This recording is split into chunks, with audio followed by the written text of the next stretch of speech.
अस्सलाम वालेकुम दोस्तों, मेरा नाम है Barkat Majid and welcome to my YouTube channel Barkat Majid. तो सबसे पहले आप मेरे इस यूट्यूब को सब्सक्राइब करें और बेल आइकन को ज़रूर दबाएं। आज जिस टॉपिक पे हम बात करने जा रहे हैं वो टॉपिक है कि वकील और जज किस तरह बन सकते हैं। तो आज का जो टॉपिक है वो बहुत ही दिलचस्प है और आप मेरे इस YouTube चैनल को लाजमी सब्सक्राइब करें और बेल आइकन को ज़रूर दबाएं। तो दोस्तों चलते हैं, आज मैं आपको बताने जा रहा हूं कि वकील किस तरह बनते हैं या जज किस तरह बनते हैं। तो 2017 से पहले 3 साल की LLB हुआ करती थी BA या BCom के बाद। उसके बाद जो है ऑनरेबल सुप्रीम कोर्ट ने ये फ़ैसला दिया कि कम से कम जो LLB की ड्यूरेशन है वो 5 इयर्स प्रोग्राम होना चाहिए।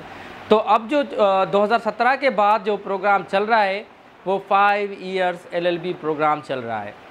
तो उसमें जो एलिजिबिलिटी है वो इंटर बेस पे है। तो इंटर में कम से कम 45% मार्क्स होनी चाहिए जिसमें आप एलिजिबल हो सकते हैं लॉ एडमिशन टेस्ट देने के लिए। जी हाँ, इंटर में कम से कम 45% मार्क्स आपकी होनी चाहिए। उसके बाद जो है आप एलिजिबल हो जाएंगे लॉ एडमिशन टेस्ट के हवाले से। तो चले आज हमको बताऊंगा कि हम लॉ एडमिशन टेस्ट किस तरह दे सकते हैं और उसमें टोटल कितनी मार्क्स होनी चाहिए और उसके अलावा सब्जेक्ट कौन कौन से हैं। और ये टोटल जो इन्फॉर्मेशन है वो आज मैं आपको इस वीडियो में दूंगा। वीडियो एंड तक ज़रूर देखिएगा। आज जो पहली जो बात है, सबसे पहले हायर एजुकेशन कमीशन की वेबसाइट HAC/etc/HAC.gov.pk में आप जाएंगे। उसमें आप जो अनाउंसमेंट होगी लॉ एडमिशन टेस्ट की, उसमें जाके आप रजिस्ट्रेशन करेंगे, अपना फॉर्म फिल करेंगे। उसके बाद अपने पूरी एजुकेशन हिस्ट्री उसमें ऐड करेंगे, अपना फ़ोटो ऐड करेंगे। तो उसके बाद आप फॉर्म सबमिट करेंगे और उसके बाद पेमेंट का चालान है वो आप पे करेंगे। उसके बाद जो प्रोसेस होगा प्रिपरेशन का, प्रिपरेशन आप कौन से चीज़ें हैं, कौन से ऐसी मजमून है जो आप सीखेंगे, समझेंगे, उसके बाद जो है वो आप टेस्ट में अपीयर होंगे। तो जो पहली जो चीज़ है वो आपका जो है ये माइंड सेट होना चाहिए कि आपको कम से कम 50% मार्क्स आपको लेनी है, क्योंकि टोटल 100 मार्क्स है। 100 में से 50% आपको 50 मार्क्स एनी हाउ आपको लेनी है।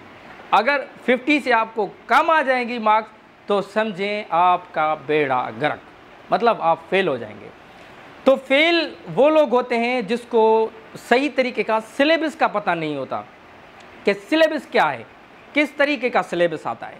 तो मैं आपको एक जहन में ये बात डाल दूं कि सिनोनिम, इंग्लिश में सिनोनिम, एंटोनिम्स, प्रीपोजिशन, ये तो लाजमी आनी है।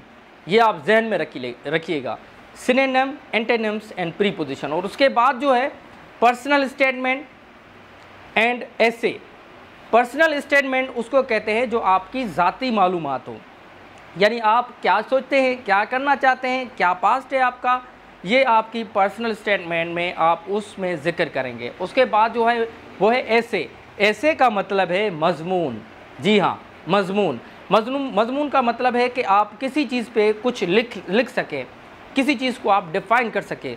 अगर एक कुर्सी है तो आप एक कुर्सी के बारे में डिफ़ाइन करेंगे कि कब बनी, कैसे बनी, किस तरह बनी, ये सारी आप उसमें मजमून उसका बनाएंगे। या कायद-ए-आज़म मोहम्मद अली जिन्ना है उसके ऊपर आप मजमून बनाएंगे, या कोई भी ऐसी पर्सनैलिटी या ऐसी कोई चीज़ जो फेमस हो जिसमें कोई मजमून बना सके, उसमें आप प्रैक्टिस करेंगे। उसके बाद जो है जो थर्ड चीज़ आती है वो है जनरल नॉलेज। जी हाँ, जनरल नॉलेज। जनरल का मतलब है आम, नॉलेज का मतलब है मालूमात।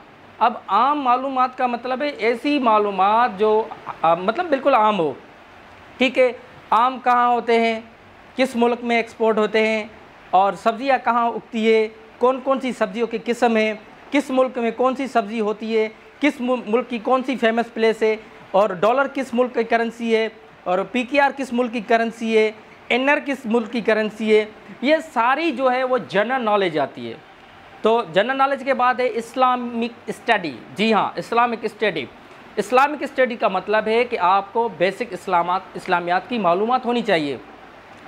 आपको इस्लामात के हवाले से उसके अलावा आपको जो है पाकिस्तान स्टडी की भी नॉलेज होनी चाहिए कि पाकिस्तान कब बना, कैसे बना, क्यों बना, कौन से लीडरशिप थी। तो ये पूरी जो है वो आपको पाकिस्तान स्टडी आपको आनी चाहिए। तो उसके अलावा जो है मैथमेटिक्स है, मैथमेटिक्स की 5 मार्क्स है, यानी टोटल 100 मार्क्स है, जिसमें 15 मार्क्स जो है वो ऐसे की है, 10 मार्क्स पर्सनल स्टेटमेंट की है, और बकाया जो 75 है वो जो मैंने आपको बताया इस्लामिक स्टडी और उसके अलावा Pakistan study, general knowledge and mathematics, ये इसमें ये सारे आते हैं। तो आज मैं आपको बताऊंगा ये सारी चीज़ें जो है वो किस तरह आपको प्रिपरेशन करनी है। और हम भी ऑफ़र करते हैं कि हमारा सेंटर है Akkabi institute of law and English language Hyderabad में। अगर आप हैदराबाद आ सकते हैं तो यहाँ भी आप प्रिपरेशन कर सकते हैं। अगर आप हैदराबाद में नहीं रहते, पाकिस्तान में किसी भी कोने में आप रह रहे हैं, तो आप हमारे ऑनलाइन पोर्टल पे ज्वाइन करके, हमारी वेबसाइट है akabi.com, उसमें फॉर्म फिल करके आप जो है ऑनलाइन भी प्रिपरेशन कर सकते हैं। तो आज मैं आपको ये सारी जो चीज़ें आपको बताया है, अभी इसका ये टोटल प्रोसेस है कि प्रिपरेशन किस तरीके से होती है, रजिस्ट्रेशन किस तरीके से होती है, ये सारा इसमें है। इसमें लॉ एडमिशन टेस्ट की पूरी इन्फॉर्मेशन है। तो बहुत शुक्रिया आप दोस्तों का कि आपने मेरे यूट्यूब चैनल बरकत मजीद को सब्सक्राइब किया और आपने पूरी मुकम्मल वीडियो देखी। मुझे अब इजाज़त दें, मिलते हैं अगली वीडियो में, तब तक खुदा हाफिज़।